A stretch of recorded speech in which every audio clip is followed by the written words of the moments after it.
शंकरं शंकराचार्यं केशवं बादरायणं सूत्रभाष्यकृतौ वन्दे भगवन्तौ पुनः पुनः।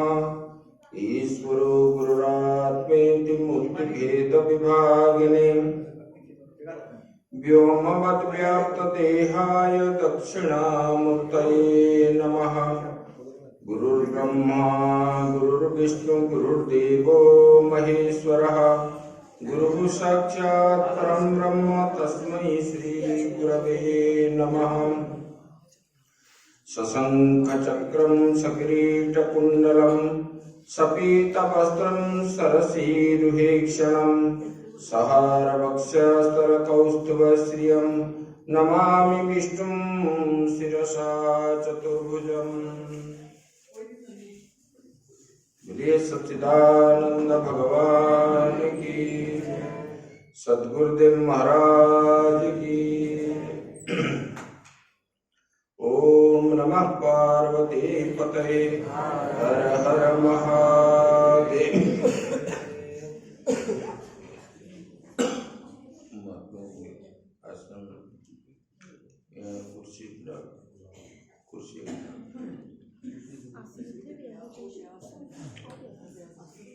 ओम नमो शिवाय ओम नमो शिवाय हरे हरे नमो शिवाय नमो शिवाय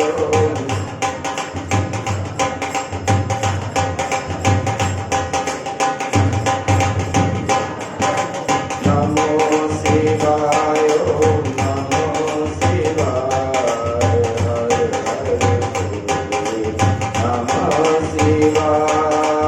नमो शिवाय ओम जोर से बोलो नमो शिवाय ओम नमो शिवाय हरे हरे नमो शिवाय ओम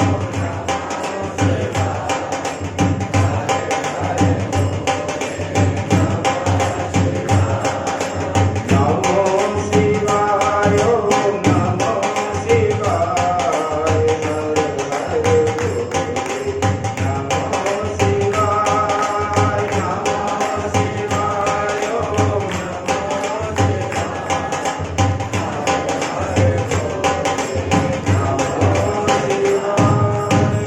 सच्चिदानंद भगवान की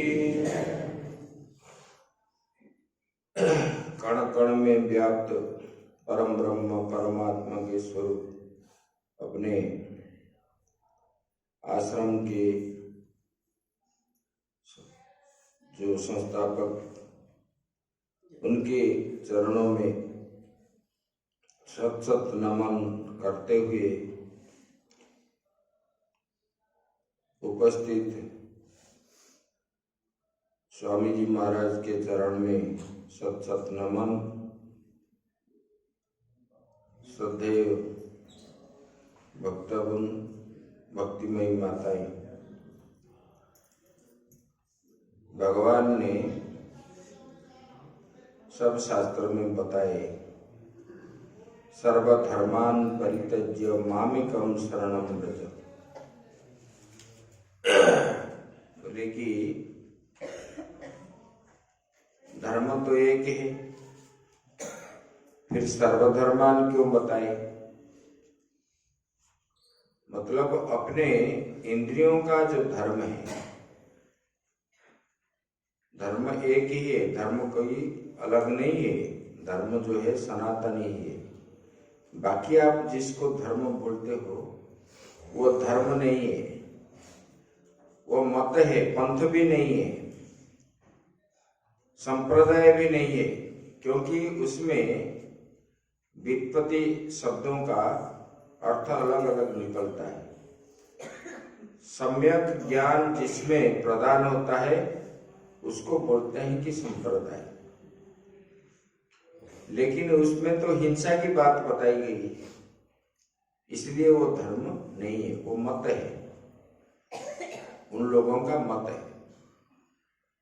लेकिन धर्म एक है जो सनातन है। धर्म को किसने बनाया नहीं,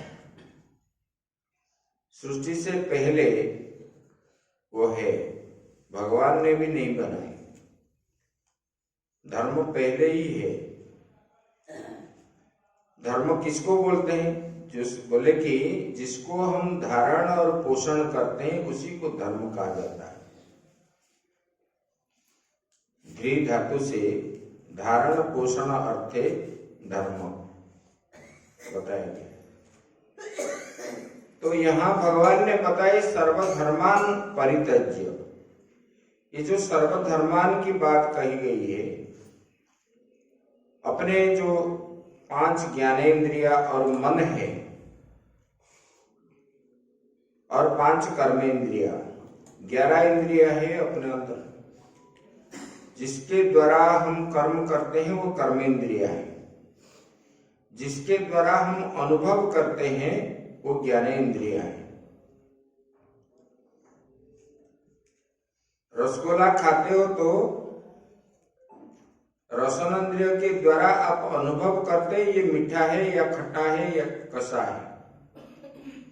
हवा लगती है तो त्वक इंद्रिय के द्वारा आप अनुभव करते हो ये गर्मी है या ठंडी है, इसको अनुभव बोलते हैं।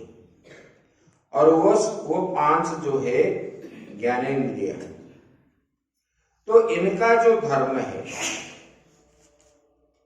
आंख का धर्म, कान का धर्म, नाक का धर्म, अपना चर्म त्वक इंद्रिय का धर्म, ये सब जो है बोले कि ये सबको त्याग दो। देखना, सुनना, बोलना, ये सब छोड़ दो। बोले कि मामिकम शरणम व्रज, मुझ परमात्मा में ही आपका जो मन को लगा लो। इसका मतलब हुआ जहीं कहीं भी देखोगे तो भगवान का स्वरूप ही देखो, कुछ भी सुनो तो भगवान का ही नाम संकीर्तन इत्यादि श्रवण, ये जैसे ऐसे अनुभव करो। जो जल भी पी रहे हो उसको भी सोचना चाहिए कि ये भगवान का चरणामृत, जो भगवान के अंगूठा से निकली हुई मां गंगा के ये चरणामृत भगवान का ही मैं सेवन करता हूं। ऐसे मतलब चारों ओर जो है देखना, सुनना, खाना, पीना, रहना, सोना, हर व्यक्ति हर समय भगवान को ही समर्पित हो करके जो चलता है उसको भगवान अपने लेते हैं। एक बार भगवान ने माता कुंती के पास गए थे। माता कुंती भगवान के परम भक्त थे। भक्त जो होते हैं ना, अपने बारे में कभी सोचते ही नहीं। जैसे कि आप किससे ज्यादा प्रेम करते हो तो खाते पीते सोते चलते फिरते हर समय आप उनका ही ध्यान आपके पास आता है। ऐसे भगवान को ही आपको देखना चाहिए। भक्त जो होते हैं हर वक्त हर समय वो भगवान का ही चिंतन करता है, तब जो है उनका मनुष्य जन्म सार्थक होता है। तो माता कुंती ने अहर्निशि जो है भगवान का ही चिंतन करते थे। बचपन से माताओं ने भगवान के प्रति पुत्रों को जो है, अपने पुत्र पुत्री आदि को भगवान में ही सब कुछ शिक्षा देते थे। बोले कि देखो, ध्रुव ने बोला कि रोते रहे और उनके माता क्या बोली, बोले कि बेटा जो करना है वही परमात्मा ही करेंगे, हमारे पास कुछ भी नहीं है। माताओं का उपदेश इस प्रकार था। लड़ने झगड़ने के लिए माताएं या पिता ये सब पहले नहीं जाते थे, सो भगवान के ऊपर आश्रित होकर के चलते थे। इसलिए उसी समय लोग बहुत खुश, मतलब सुख से रह रहे थे। आज लोगों के पास क्या है, पैसा ही भगवान है, इसलिए सबको दुख मिलता है। पहले लोग स्वस्थ भी रहते थे, क्योंकि सबका आश्रित कौन है, भगवान ही है। तो इसलिए माता कुंती को भगवान ने बोले, उनके भजन से प्रीत हो गए, बोले कि बुआ वर मांगो। माता कुंती ने बोले, भगवान और क्या मांगना है, हमारे पास जब आप है तो सब कुछ है, हम क्या मांगे। बोले मांगो तो सही। बोले कि अगर आप देना चाहते हो भगवान कि विपदो नैव सस्व तत्र तत्र जगत गुरु भवतो दर्शनम यस्या द पुनर्भव दर्शनम। बोले कि भगवान अगर आप देना चाहते हो तो हमको दुख ही दो, हमको सुख नहीं चाहिए, हमको दुख ही चाहिए, आप दुख ही दो। भगवान ने बोले इतना दुख सहते सहते आपका मन में पूरी और नहीं हुआ, आप दुख ही मांग रहे हो। भगवान ने बोले देखो बचपन से कम उम्र में आप विधवा बन गए,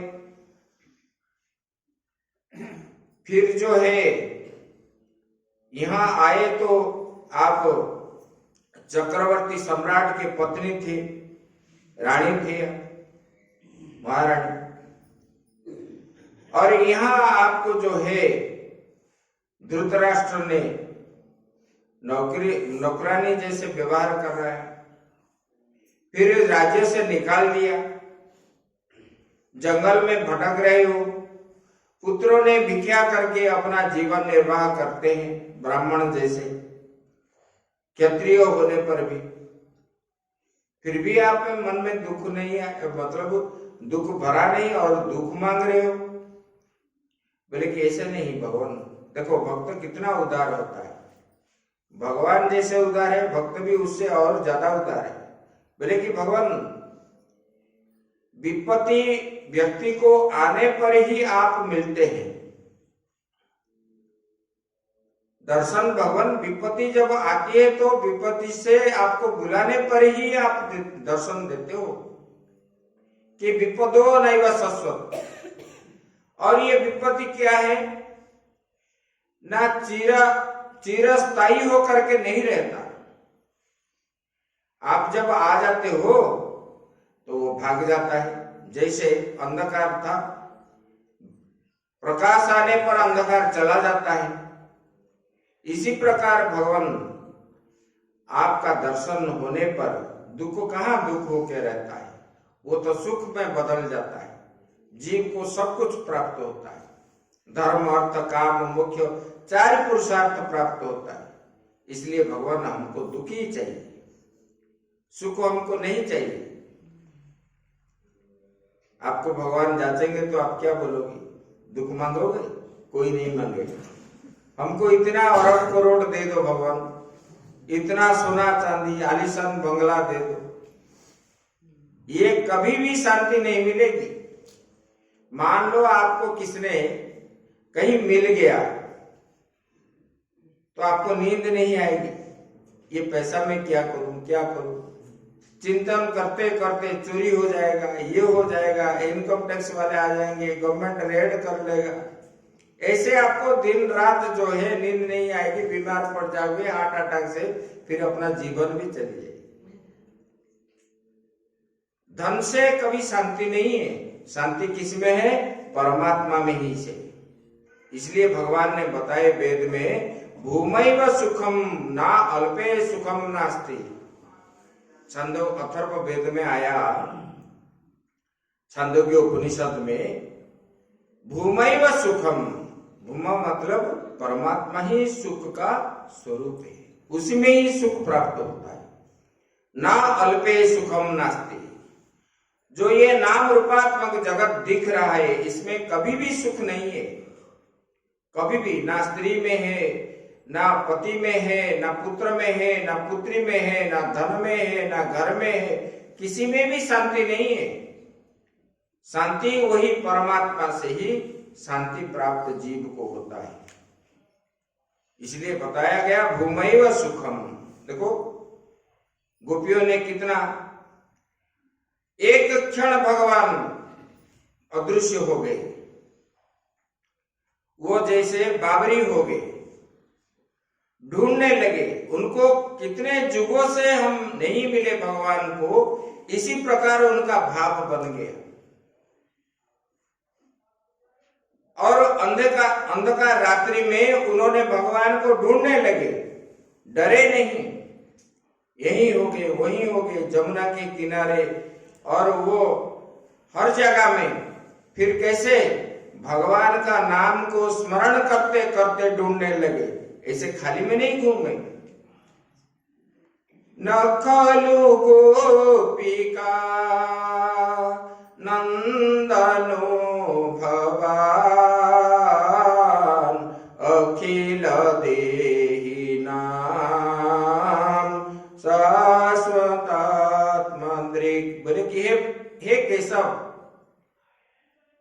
गोपियों का भाव कैसा है देखो। बोले कि नखलु गोपिका नंदनो भवान, बोले कि आप जो है केशव, आप नंद और यशोदा के ही पुत्र नहीं हो। बोले कि आप जो है अखिल देहि नाम, चराचर जगत में जितने सारे जीव है सबके अंदर में आत्मा के रूप में आप विराजमान हो। और आप इस कार्य के लिए ही आप यहां जन्म लिए हो, अवतार लिए हो। आप हमको छल क्यों करते भगवान, दर्शन तो दे दो। भाव कितना होता है। पट अगर बंद हो जाएगा तो आप क्या बोलोगे, चलो चले जाते हैं, 5 बजे आएंगे, भूख लग रहा है, बोलते हो कि नहीं? प्रतीक्षा नहीं करते 5 मिनट भी, तो भगवान कैसे मिलेंगे? तो इसलिए अपने मन को, वाणी को, श्रवणेंद्रियों को, सबको परमात्मा में, परमात्मामय जब कर लोगे तब जाके ये जन्म जो है मनुष्य जन्म सार्थक हो जाएगा। यही भगवान ने बताया। बोले कि तब जो है जीव को सुख दुख उभय जो है मैं ले लेता हूं और वो मेरा हो जाता है। आगे की बात हम कल करेंगे। ओम पूर्णमदः पूर्णमिदं पूर्णात् पूर्णमुदच्यते पूर्णस्य पूर्णमादाय पूर्णमेवावशिष्यते। ओम शांति शांति शांति। श्री राम जय राम जय जय राम, श्री राम जय राम जय जय राम, श्री राम जय राम।